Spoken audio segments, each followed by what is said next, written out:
All right, so let's dive right into this whole Elon Musk and Justin Trudeau thing, Oh, yeah. where Musk called Trudeau an insufferable tool on X. Right, right. I mean, I'm guessing you're all here because you just can't resist a good political drama, It's juicy. especially when it involves people like these two. Yes. It's Oh, not just like a war of words, though. no, no, no. There's so much more going on here, Absolutely. and that's what we're going to unpack today.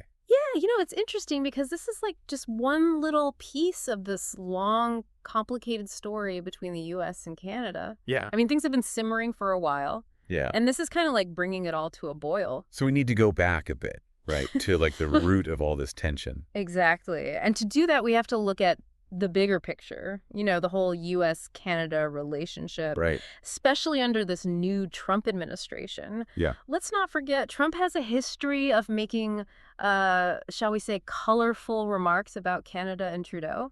Oh, you mean like calling him Governor Trudeau? Yeah. We're joking about Canada becoming like the 11th U.S. state. Yeah, exactly.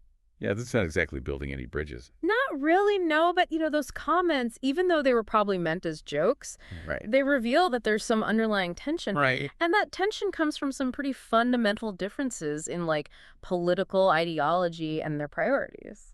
Okay, so we have this pre-existing tension, right? Mm-hmm. So then what was like the catalyst for this whole blow-up? Well, it seems like it all started with this video of Trudeau at an event for the Equal Voice Foundation, Okay. which advocates for women in politics. Right, and he said that Kamala Harris losing the election was a setback for women. Yeah. I could see how that might rub some people the wrong way. Oh, it definitely sparked some strong reactions. Yeah. Some people agreed with Trudeau, and they pointed to the challenges women still face in politics. Uh-huh. But other people criticized him and said he was trying to provoke Trump. Right, and then that's when Musk comes in calling Trudeau an insufferable tool on X. Yeah, seemingly in response to that video. So, to understand Musk's reaction, we got to remember how close he is to Trump. Exactly. He's a key figure in this administration now. Right. He's co-chairing the Department of Government Efficiency. Right, so this isn't just some random guy on Twitter. No. This is someone with direct access to the president. Exactly. Which means his comments carry a lot more weight. Right, and could potentially have real consequences. Absolutely. It adds a whole other dimension to this fight. Yeah. It's not just clashing personalities. Right. It's clashing political ideologies, economic interests, and maybe even national pride. Right, and this is all happening when things are already tense between these two countries. Yeah. I mean, Trump's been threatening to put a 25% tariff on everything Canada sends over here. Exactly. And that threat has been hanging over Canada for a while now. Right. But Canada's not backing down. They're getting ready to hit back with their own tariffs and taking a stronger stance on trade and security. So things could get out of hand pretty quickly. They could, and this whole Musk-Trudeau thing with all this public animosity could make things even worse. Right. And make it even harder for them to find common ground. And you know something I found really interesting? What's that? Did you know that Elon Musk is actually a Canadian citizen Oh, yeah. by birth? His mother is Canadian, and he even started school at Queen's University in Canada. Yeah. It really adds another layer to all this, doesn't it? It does. It makes you wonder how he feels about Canada and how that might be affecting his opinions on all this. Yeah, it raises some questions. For sure. Speaking of questions, Yeah. let's see how everyone else is reacting to this. Okay. We took a look at this Reddit thread talking about the whole thing, and let me tell you, there are a lot of different opinions. Oh, I bet. You've got some people totally on Trudeau's side and others who are really criticizing him. Mm-hmm. Some just don't like Musk, and others think the whole thing's hilarious. Yeah. One person said, as Canadians, we have the right to criticize our prime minister. You Americans can back off. They're pretty protective. Yeah. It says a lot about their national identity. Yeah. They want to make sure they have their own voice, even with all the American influence. It's amazing how this fight has tapped into these deeper feelings about national identity and this complex relationship between the U.S. and Canada. It really has. And it shows how these personal fights can get mixed up with bigger political and social issues and reflect what whole countries are feeling. And a lot of people are worried about what Musk's power in the Trump administration could mean for Canada. Mm-hmm. They're worried it'll make things worse and lead to more conflict. It's a valid concern. Yeah. I mean, his position gives him a lot of influence over decisions, and since he's already criticized Trudeau publicly, it's reasonable to think that his opinions might shape U.S. policy towards Canada in a way that hurts their relationship. So we've got this whole mix of personal dislike, political maneuvering, economic worries, and national pride all tangled up in this Musk-Trudeau thing. Yeah, it's a lot. It really is. But it's really important to understand these different parts if we want to understand what's happening and what it could mean for the U.S. and Canada in the future. And that's what we're here for, right? Exactly. To dig deeper, connect the dots, and help you navigate all of this. We want to give you the information and insights so you can form your own opinions and understand what's shaping the world around us. Okay. Yeah.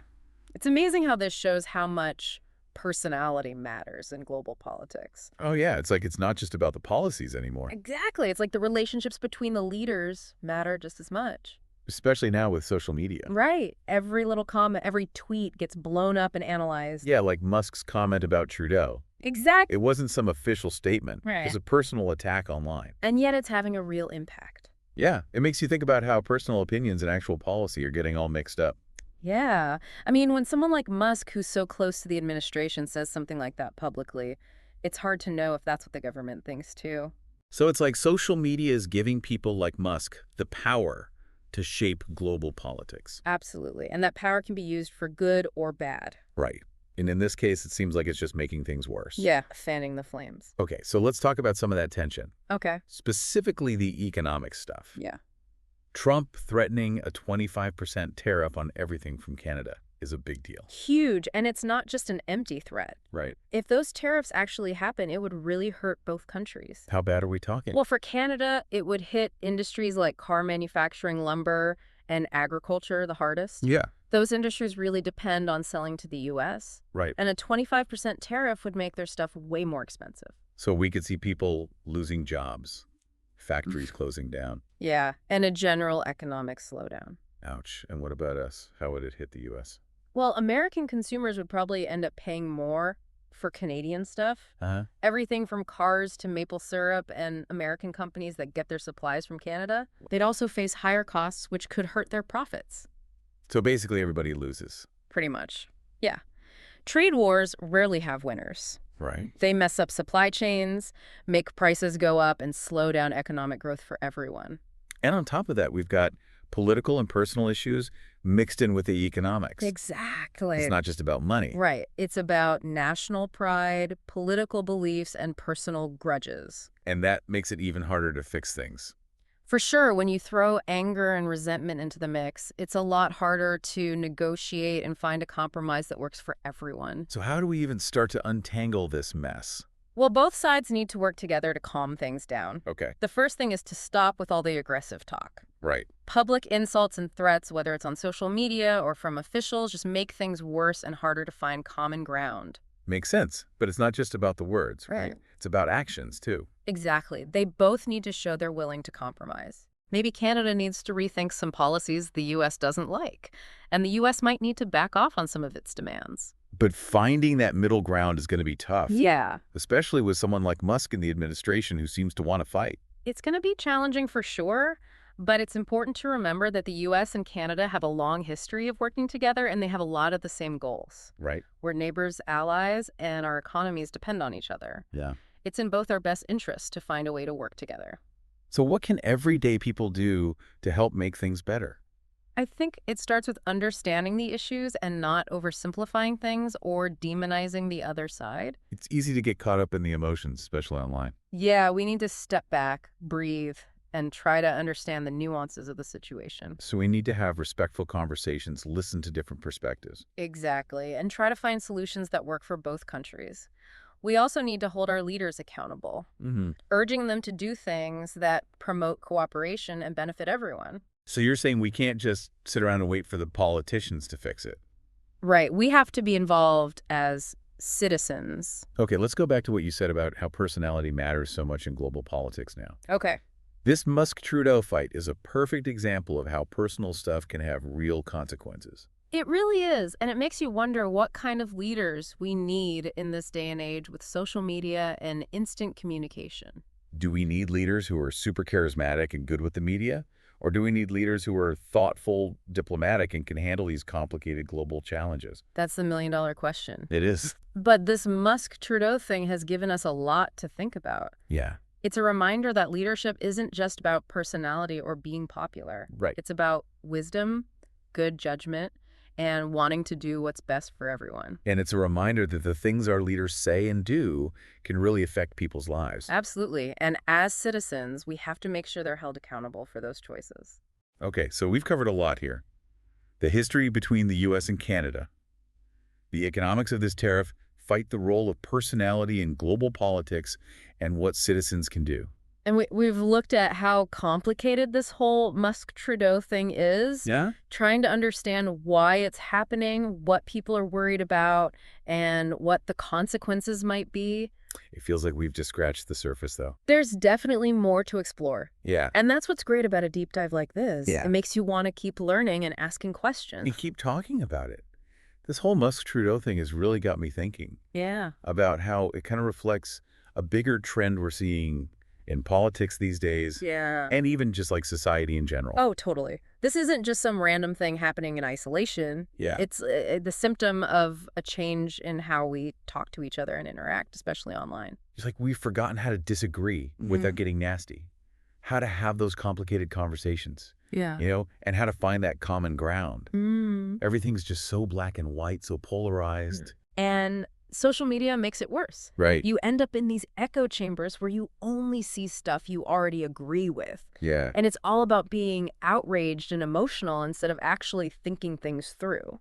Which reminds me of those Reddit comments. Oh, yeah. Some of them were just so focused on Musk himself calling him names and stuff. Right. Like they just wanted to win the argument instead of actually talking about the issue. Yeah, that's the classic ad hominem attack. Right. You go after the person instead of what they're actually saying. And it's so common online. It is. And so unproductive. Totally, because it shuts down any chance of having a real conversation. Right. If you're just writing someone off as a joke or whatever, Right. You're not even trying to see their point of view. Exactly, and that's a dangerous path we're going down. Yeah. If we can't even listen to each other, let alone respect different opinions, how are we going to solve these complicated problems the U.S. and Canada are facing? It's like we're all trapped in our own little bubbles yelling at each other through the internet. And those bubbles are getting harder and harder to break out of, with all these algorithms feeding us what we already like and hiding anything that might challenge us. So how do we escape those bubbles? Yeah. How do we start talking to each other again and actually having productive conversations? It's not going to be easy, but I think it starts with being honest with ourselves about our own biases. Okay. We got to look for different points of view and be willing to talk to people who disagree with us. So basically being willing to listen, to learn, Yeah. and to admit that we might be wrong sometimes. Exactly. And remembering that even when things get really heated, there's usually some common ground if you look hard enough. It's about remembering we're all human. You know, Right. We all have hopes and fears and experiences. And even though we might disagree, we're all in this together. Okay, so we've talked about the problems, but are there any bright spots?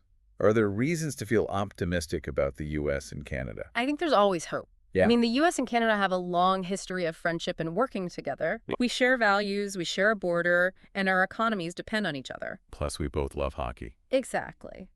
We'll always have disagreements and tension, but I think our connection is strong enough to get through anything.